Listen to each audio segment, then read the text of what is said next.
Hello students, welcome to Wait For Job. আজকে তোমাদের জন্য আবার একটা বিশেষ ক্লাস নিয়ে চলে এসেছি। আজকে আমরা আলোচনা করব upcoming WBP, KP, PSC, SSC এক্সামের জন্য গুরুত্বপূর্ণ স্ট্যাটিক জিকে থেকে আসা প্রশ্ন উত্তর। টাইমারের মধ্যে রয়েছে, সব সময়ের মধ্যে প্রত্যেকে উত্তর দেওয়ার চেষ্টা করবে। উত্তর দেওয়ার পরে প্রত্যেকে কটা উত্তর ঠিক হলো সেগুলো কিন্তু লিখবে এবং কমেন্টে জানাবে যে কত তোমাদের স্কোর হলো।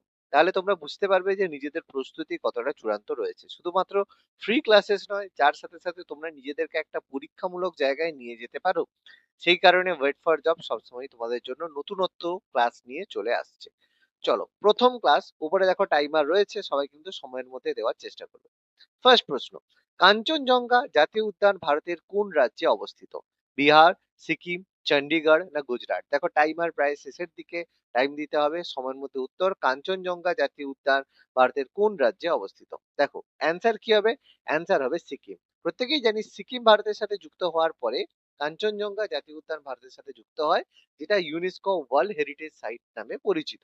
এটা ইন্দিরা গান্ধীর সময় ভারতের সাথে যুক্ত হয়েছিল এবং ভারতে যতগুলো হেরিটেজ সাইট রয়েছে তার মধ্যে একমাত্র মিক্সড হেরিটেজ সাইট হচ্ছে কাঞ্চনজঙ্ঘা জাতীয় উদ্যান। ওকে, চলো নেক্সট প্রশ্ন। হাম্পির স্মৃতিসৌধ ভারতের কোন রাজ্যে অবস্থিত? আসাম, রাজস্থান, মধ্যপ্রদেশ না কর্ণাটক? খুবই গুরুত্বপূর্ণ ঐতিহাসিক স্থাপত্য রয়েছে হাম্পি, যেটা ডিস্ট্রয় করা হয়েছিল বাহামনি শাসকদের দ্বারা। তো হাম্পির যে স্মৃতিসৌধ সেটা কিন্তু অবস্থিত রয়েছে কর্ণাটক। এটা বিজয়নগর সাম্রাজ্যের অংশ ছিল। ব্যাটেল অফ তালিকোটার মাধ্যমে হাম্পির স্মৃতিসৌধ সম্পূর্ণ ধ্বংস হয়ে গেছিল, যেটা আমাদের মহারাজা কৃষ্ণদেব রাও, তিনি এখানকার গুরুত্বপূর্ণ শাসক ছিলেন। পরবর্তী প্রশ্ন, কাজিরাঙ্গা জাতীয় উদ্যান এবং মানস অভয়ারণ্য ভারতের কোন রাজ্যে অবস্থিত? আসাম, রাজস্থান, মধ্যপ্রদেশ না কর্ণাটক? ঝটপট উত্তর দিতে হবে সময়ের মধ্যে। ওকে, তো টাইম আপ। কাজিরাঙ্গা জাতীয় উদ্যান এবং মানস অভয়ারণ্য, এই দুটো অভয়ারণ্যেই অবস্থিত আমাদের প্রতিবেশী রাজ্য আসাম, যেখানে বর্তমান মুখ্যমন্ত্রী রয়েছেন হেমন্ত বিশ্ব শর্মা, যার সম্পর্কে আমরা জানি তিনি আজকের দিনের হিন্দুত্ব আইডিওলজির জন্য ভীষণভাবে ফেমাস রয়েছেন। আর পশ্চিমবঙ্গে অলরেডি এসে গেছে আমাদের হিন্দুত্ব আইডিওলজি বর্তমান মুখ্যমন্ত্রী শুভেন্দু অধিকারীর মাধ্যমে। চলো পরবর্তী প্রশ্ন জানা যাক। সুন্দরবন জাতীয় উদ্যান ভারতের কোন রাজ্যে অবস্থিত? ভীষণ গুরুত্বপূর্ণ, সবাই জানি আমরা। সুন্দরবন জাতীয় উদ্যান উত্তরপ্রদেশ, পশ্চিমবঙ্গ, কর্ণাটক না তামিলনাড়ু? নতুন ভাবে বলার কিছু নেই, অনেকেই সুন্দরবন ঘুরতে যাও। এটা হচ্ছে সুন্দরবন ভারতের পশ্চিমবঙ্গ রাজ্যে অবস্থিত।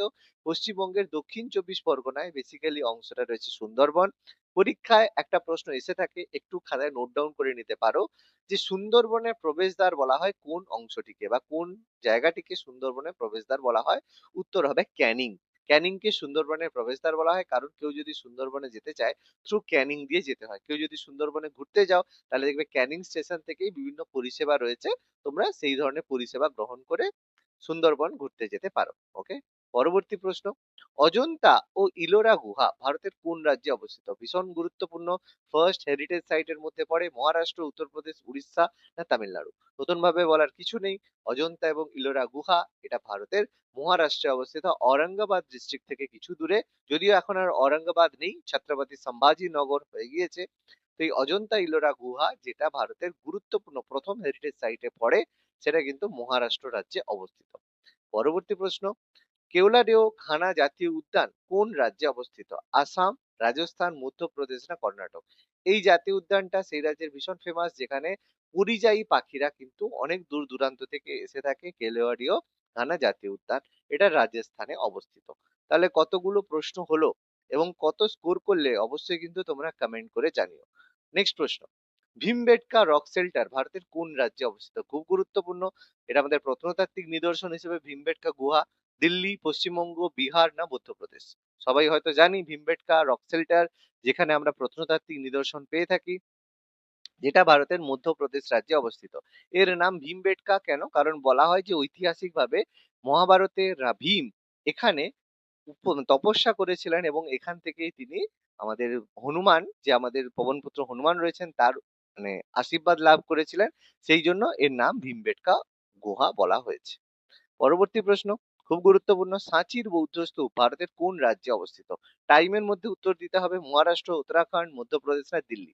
সাঁচি বৌদ্ধ স্তূপ, যেটা গৌতম বুদ্ধের যে মৃত্যুর পরে যে স্তূপ নির্মাণ করেছিলেন সম্রাট অশোক, সেটা কোথায় অবস্থিত? সেটা প্রত্যেকেই জানি মধ্যপ্রদেশে অবস্থিত সাঁচির বৌদ্ধ স্তূপ, যেটা আমাদের যে আমাদের যে ভারতের যে নোট রয়েছে সেখানে আমাদের সাঁচি স্তূপ রয়েছে।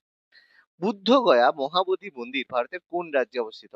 যেখানে গৌতম বুদ্ধ যেখানে ধর্মপ্রচার করেছিলেন, বুদ্ধগয়া কোন রাজ্যে অবস্থিত? দিল্লি, পশ্চিমবঙ্গ, বিহার না মধ্যপ্রদেশ? সময়ের মধ্যে উত্তর দিতে হবে। বুদ্ধগয়া মহাবোধি টেম্পল ভারতের বিহার রাজ্যে অবস্থিত। প্রত্যেকেই আমরা এটা সম্পর্কে জানি যে গৌতম বুদ্ধ প্রথম যে তার ধর্মপ্রচার করেছিলেন সেটা কিন্তু বিহারেই করেছিলেন। পরবর্তী প্রশ্ন, খাজুরাহ মন্দির সমূহ ভারতের কোন রাজ্যে অবস্থিত? আসাম, রাজস্থান, মধ্যপ্রদেশ না কর্ণাটক? খাজুরাহ টেম্পল যেটা আমাদের বাদশাহানের কামসূত্র অনুযায়ী এই মন্দিরের গায়ে বিভিন্ন সেক্স আর্ট রয়েছে, যেটা ব্রিটিশরা অ্যাক্সিডেন্টালি আবিষ্কার করেছিল। খাজুরাহ টেম্পল হেরিটেজ সাইট রয়েছে, যেটা ভারতের মধ্যপ্রদেশে অবস্থিত। এবং এই মধ্যপ্রদেশে ভারতের সবচেয়ে ডেন্সড অরণ্য, সবচেয়ে বেশি অরণ্য এখানে রয়েছে এবং ন্যাশনাল পার্ক সবচেয়ে বেশি এখানেই অবস্থিত। পরবর্তী প্রশ্ন, এলিফ্যান্টা গুহা ভারতের কোন রাজ্যে অবস্থিত? মহারাষ্ট্র, উত্তরাখণ্ড, মধ্যপ্রদেশ না দিল্লি? খুবই গুরুত্বপূর্ণ, এলিফ্যান্টা কেভ ভারতের কোন রাজ্যে অবস্থিত? এটাও কিন্তু হেরিটেজ সাইট। এটা হচ্ছে মহারাষ্ট্রে অবস্থিত বিখ্যাত এলিফ্যান্টা গুহা। পরবর্তী প্রশ্ন, নন্দা দেবী জাতীয় উদ্যান ভারতের কোন রাজ্যে অবস্থিত? মহারাষ্ট্র, উত্তরাখণ্ড, মধ্যপ্রদেশ না দিল্লি? নন্দা দেবী পিক যেটা ভারতের আনডিসপিউটেড সর্বোচ্চ শৃঙ্গের মধ্যে পড়ে, যেখানে নন্দা দেবী জাতীয় উদ্যান এবং Nanda Devi valley of flowers রয়েছে, যেটা ভারতের কোন রাজ্যে অবস্থিত? অ্যান্সার হবে উত্তরাখণ্ড।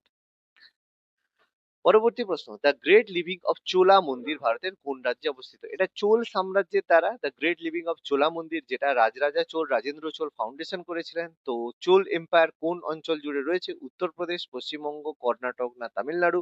প্রত্যেকে হয়তো জানো যে চোল মন্দির যেটা কিন্তু তামিলনাড়ুতে অবস্থিত, যেটা রাজেন্দ্র চোল রাজরাজা চোল তাদের দ্বারা তৈরি হয়েছিল। পরবর্তী প্রশ্ন, হুমায়ুনের সমাধি ভারতের কোন রাজ্যে অবস্থিত? দিল্লি, পশ্চিমবঙ্গ, বিহার না মধ্যপ্রদেশ? খুবই সহজ প্রশ্ন, আশা করি জানো যে হুমায়ুনের সমাধি যেটা কিন্তু আকবরের সময় শুরু হয়েছিল, কিন্তু আকবরের হুমায়ুনের মৃত্যুর প্রায় 10 বছর পরে হুমায়ুনের সমাধি তৈরি করেছিলেন হুমায়ুনের ওয়াইফ গুলবদন বেগম, যেটা ভারতের দিল্লিতে অবস্থিত। পরবর্তী প্রশ্ন, নালন্দা ভারতের কোন রাজ্যে অবস্থিত? নালন্দা বিশ্ববিদ্যালয় ভারতের প্রাচীনতম বিশ্ববিদ্যালয়ের মধ্যে অন্যতম, যেটা বখতিয়ার খিলজি ধ্বংস করেন, প্রথম কুমারগুপ্ত প্রতিষ্ঠা করেন, কোন রাজ্যে অবস্থিত? বিহার, সিকিম, চণ্ডীগড় না গুজরাট? তাহলে প্রত্যেকেই জানি যে নালন্দা বিশ্ববিদ্যালয় ভারতের বিহার রাজ্যে অবস্থিত, যেটা বখতিয়ার খিলজি ধ্বংস করেছিলেন এবং প্রথম কুমারগুপ্তের সময় তৈরি হয়েছিল। কিন্তু স্বাধীনতার পর পর্যন্ত কংগ্রেস সরকার এতটাই অবসেসড ছিলেন এই বখতিয়ার খিলজিদের প্রতি বা ইসলামিক ইনভেশনদের প্রতি, তো তাদের নাম অনুযায়ী এই সব জায়গায় বখতিয়ারাবাদ স্টেশন আমরা লক্ষ্য করতে পারি। তো যাই হোক, আজকের দিনে এইসব জায়গার নাম পরিবর্তন হয়েছে। এটা আমাদের আত্মনির্ভর ভারতের একটা সবচেয়ে বড় প্রমাণ। পরবর্তী প্রশ্ন, the great Himalayan national park ভারতের কোন রাজ্যে অবস্থিত? একটু আগেই আমরা আলোচনা করছিলাম, Rajasthan, Kerala, Himachal Pradesh, Gujarat. The great Himalayan national park যেটা আমাদের হিমালয়ের মধ্যে, দেখো খুবই সহজ প্রশ্ন একদিক থেকেও, কেন হিমালয়ান ন্যাশনাল পার্ক এই চারটের মধ্যে কোথায় হিমালয় রয়েছে? রাজস্থান, কেরালা, গুজরাটে নিশ্চয়ই হিমালয় নেই, রয়েছে একমাত্র হিমাচল প্রদেশে। তো নতুন ভাবে বলার কিছুই নেই। পরবর্তী প্রশ্ন, যন্তর মন্তর ভারতের কোন রাজ্যে অবস্থিত? রাজস্থান, কেরালা, হিমাচল প্রদেশ না গুজরাট? যন্তর মন্তর এটা আমাদের ইন্ডিয়ার অবজারভেটরি, যার মাধ্যমে আমরা যে অন্য জায়গার যেসব গ্রহ টক্র দেখতে পাই, সেটা কোন রাজ্যে অবস্থিত? রাজস্থান, কেরালা, হিমাচল প্রদেশ না গুজরাট? অ্যান্সার হবে রাজস্থানে রয়েছে যন্তর মন্তর। এটা ইন্ডিয়ার অবজারভেটরি, যার মাধ্যমে আমরা বিভিন্ন গ্রহ নক্ষত্র দেখতে পাই। পরবর্তী প্রশ্ন, ঐতিহাসিক শহর যদি আমেদাবাদ ভারতের কোন রাজ্যে অবস্থিত? ফার্স্ট যে শহরটাকে, কোনো সাইট নয়, পুরো শহরটাকে ঐতিহাসিক সেই আমেদাবাদ কোথায় রয়েছে? বিহার, সিকিম, চণ্ডীগড় না গুজরাট? নতুন ভাবে বলার কিছু নেই, সবাই জানি নরেন্দ্র মোদীর শহর গুজরাট, যেখানে আমেদাবাদ শহরটি অবস্থিত রয়েছে। পরবর্তী প্রশ্ন, কালকা সিমলা রেল লাইন ভারতের কোন রাজ্যে অবস্থিত? যারা ঘুরতে গিয়েছো তারা অবশ্যই জানো, গুজরাট, মহারাষ্ট্র, দিল্লি না হিমাচল প্রদেশ? তো যারা মানালি ঘুরতে গিয়েছো তো তারা এটা সম্পর্কে জানো যে এটা হচ্ছে আমাদের অবস্থিত হিমাচল প্রদেশে। তো অনেকেই মানালি যাওয়ার সময় সিমলা থেকেও যেতে পারো বা সিমলা কালকা হয়েও যেতে পারো, অথবা হিমাচল প্রদেশ থেকেও যেতে পারো, যে স্টপেজ রয়েছে সেখান থেকেও যেতে পারো, কোনো অসুবিধা নেই। বাট এটা আমাদের হিমাচল প্রদেশে অবস্থিত। খুব সুন্দর ন্যাচারাল ভিউ, যদি তোমরা যাও অবশ্যই কমেন্ট করে জানিও কোথায় তোমরা ঘুরেছো। দক্ষিণ পার্বত্য রেলওয়ে ভারতের কোন রাজ্যে অবস্থিত? খুবই সহজ প্রশ্ন, আমরা জানি দার্জিলিং পার্বত্য রেল ভারতের দিল্লি, পশ্চিমবঙ্গ, বিহার না মধ্যপ্রদেশ? নতুন ভাবে বলার কিছু নেই যে দার্জিলিং যেটা আমাদের পশ্চিমবঙ্গে অবস্থিত এবং এখানে সর্বোচ্চ স্টেশন রয়েছে ঘুম, যেটা পশ্চিমবঙ্গের বা ভারতের সর্বোচ্চ রেলওয়ে স্টেশন। ছত্রপতি শিবাজি রেলওয়ে টার্মিনাস ভারতের কোন রাজ্যে অবস্থিত? গুজরাট, মহারাষ্ট্র, দিল্লি না হিমাচল প্রদেশ? প্রত্যেকেই জানি ছত্রপতি শিবাজি মহারাজ সেই দেশের হৃৎপিণ্ড, সেই দেশের হার্ট, মানে একদম হার্ট বিটের মধ্যে হয়, সেটা হচ্ছে নান আদার দেন মহারাষ্ট্র। ছত্রপতি শিবাজি টার্মিনাস মহারাষ্ট্রে অবস্থিত। আগ্রা ফোর্ট এবং তাজমহল ভারতের কোন রাজ্যে অবস্থিত? প্রত্যেকেই আমরা জানি যে মহারাষ্ট্র, উত্তরপ্রদেশ, উড়িষ্যা না তামিলনাড়ু? তো আগ্রা ফোর্ট তা আমাদের হচ্ছে আকবর তৈরি করেছিলেন, তাজমহল শাহজাহান তৈরি করেছিলেন, দুটোই আমাদের অবস্থিত উত্তরপ্রদেশে। তাহলে আজকের ক্লাসটা কেমন লাগলো তোমরা অবশ্যই কমেন্ট করে জানিও, এবং কার স্কোর কত হলো তোমরা কিন্তু অবশ্যই কমেন্ট করে জানিও যে যে স্যার এইটা আমাদের স্কোর হয়েছে। তাহলে নিজেদের যে পরীক্ষা, নিজেদের একটা প্রস্তুতি দেখতে পারবে যে তোমরা কতগুলো অ্যান্সার করতে পেরেছো। এগুলো অন্যান্য কোনো চ্যানেলে তোমরা এই ধরনের সুবিধে পাবে না, যেখানে নিজেদের চেষ্টা করা বা নিজেদেরকে মূল্যায়ন করার মতো লাইভ সেশন যেখানে তোমরা পাবে।